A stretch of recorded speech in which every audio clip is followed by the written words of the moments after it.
Welcome back to Bolo Up. I gotta emphasize that because in the subtitles it never gives me Bolo Up. It always gives me another name other than Bolo Up. That's Bolo space UP. Bolo Up. Yes, you heard it from me. Bolo Up. Gotta look Bolo Up. Hey, go to Bolo Up. Hey, Bolo Up's looking for subscribers. Go to Bolo Up. She likes to read books online.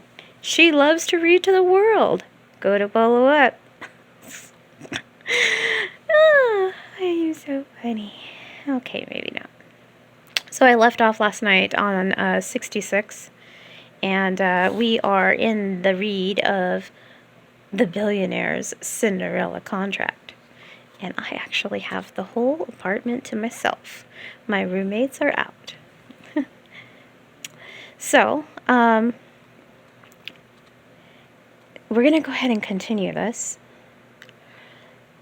As adults, they worked tightly together, but they had always been a formality between them. The grief he felt for his father, he knew was nothing to what Mia must have gone through with the loss of her father. She nodded, then downed the remainder of her drink and swirled it in her mouth before swallowing. Another. She put her glass on the table. One more, then I'm going to have to call it a night. He fixed them both another drink.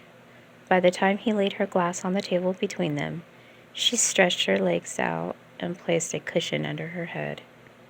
For a moment, he found his attention caught by her bare feet, which were resting slightly off the edge of the sofa.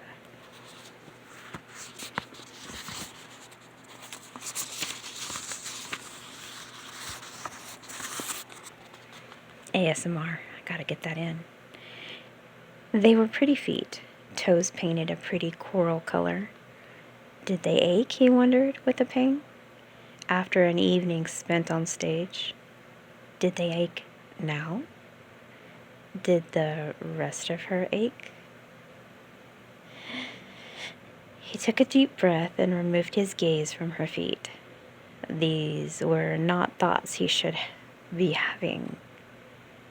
Keeping his attention fixed on the conversation between them while ignoring the swell of desire that was constantly pulsing through him was proving incredibly hard.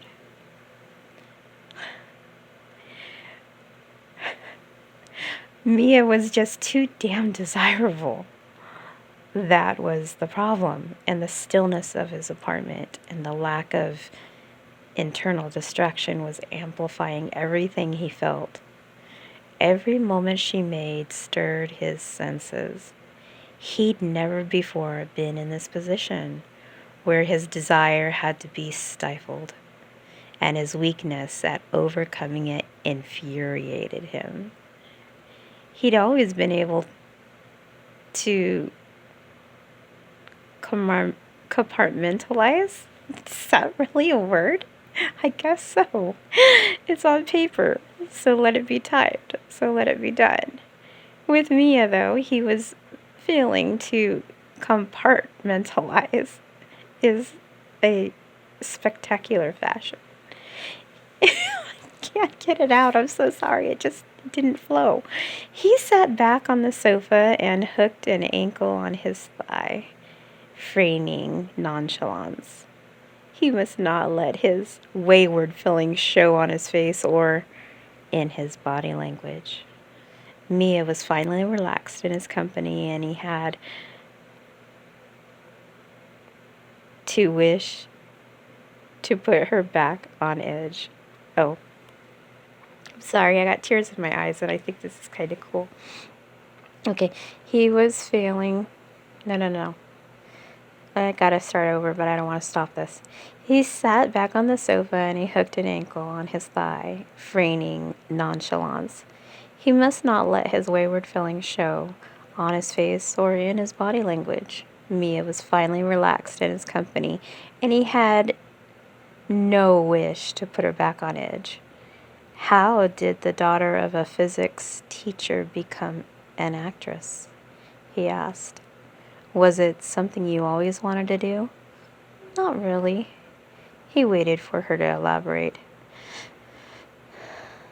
After Dad died, things at home, they changed. Understandable. Her eyes met his. It was awful, she said softly. We all pulled together to begin with, but then I guess we all got lost in our pain. I signed up for the school production of Romeo and Juliet on a whim. I couldn't believe it when I was given the role of Juliet, and I still don't know if I got it because they felt sorry for me or if they saw some kind of potential in me or talent in me. Whatever, it doesn't matter. I got the part, and her throat moved before she continued.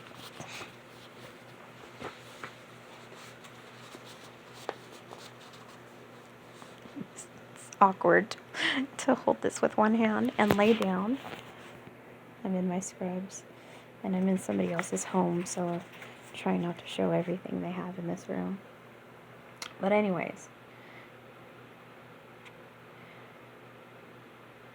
it's hard to explain, but being on stage, by inhibiting Juliet, I lost myself. I stepped into her shoes, and for that short time, all my worries and pain were gone. It was an escape. I knew that even then, but it helped me. He digested this. Then why did you turn to drugs?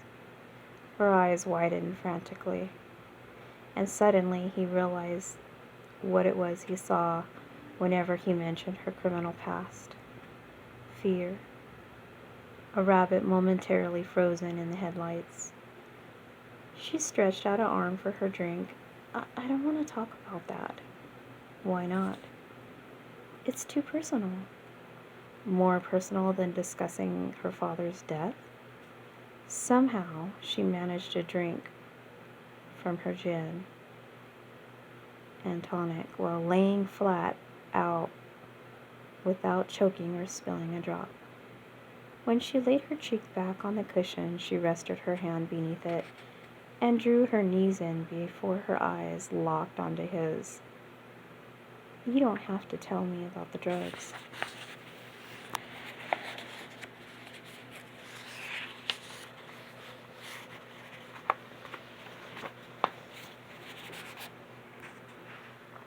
I don't want to. Don't want to, he said. I'm glad you're clean now. That must have taken a lot of strength. Her face contorted, and she pressed her face into the cushion. Please, Damien, she said. I can't talk about it. A lump formed in his throat at the distress he detected in her muffled voice. We need never to speak of it again. He promised quietly while his mind raced as to why she wouldn't talk about it and why she found it so distressing. Not unless you want to. Her shoulder blades rose before she turned her cheek to face him again. Thank you, she whispered. He stared closely at her. Are you okay? Her lips drew in tightly, but she nodded. Okay. He drank a third of his pint, then, in a lighter tone, said, Tell me your long-term plans. What do you want from life? He read the gratitude in her eyes at his change of subject, her voice back to its natural, usual, melodious strength. She said, Another role would be a good start. Haven't you got anything lined up after this tour? She pulled a face. Nada. I got an audition Monday morning, and before you get cross about it, it'll be over before you get back to London. But I know who I'm up against, so I don't rate my chances. Why so negative? Realistic, she corrected. If you were being realistic, you would know you have an excellent chance. Remember, I have seen you on stage, my Vita. Twice. You're a natural. That's nice of you to say, but I like to prepare myself for the worst and hope for the best. The way I'm not disappointed when things don't go my way. It will. One day, I will walk past a billboard of the hottest movie, and your face will be on it. The image flashed vivid in his mind. Mia had the talent and the looks, plus she had that rare star quality. She gave a theatrical shudder. Never going to happen. He threw her a stern look that he was gratified to find her lips twitching at. Don't be so negative. In this case, I'm not being negative.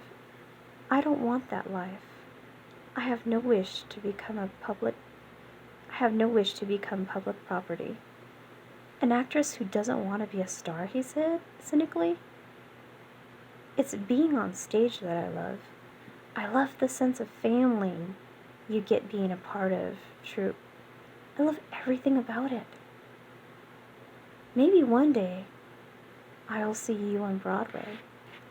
She pulled a real full face and then turned a wide yawn as she covered it with the back of her hand. Not going to happen. I don't want to leave England, and even if I did, I wouldn't have much chance at getting a visa to the U.S. Not with my record.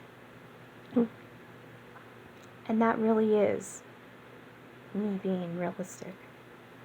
Making a mental note to make some discreet inquiries about this, he stared into her eyes. He could see the lethargy taking over. The cynical part of him, which he fully admitted constituted the major part, wondered if it was shame over drug dealing, past holding her back from pursuing a screen and TV, or the movies.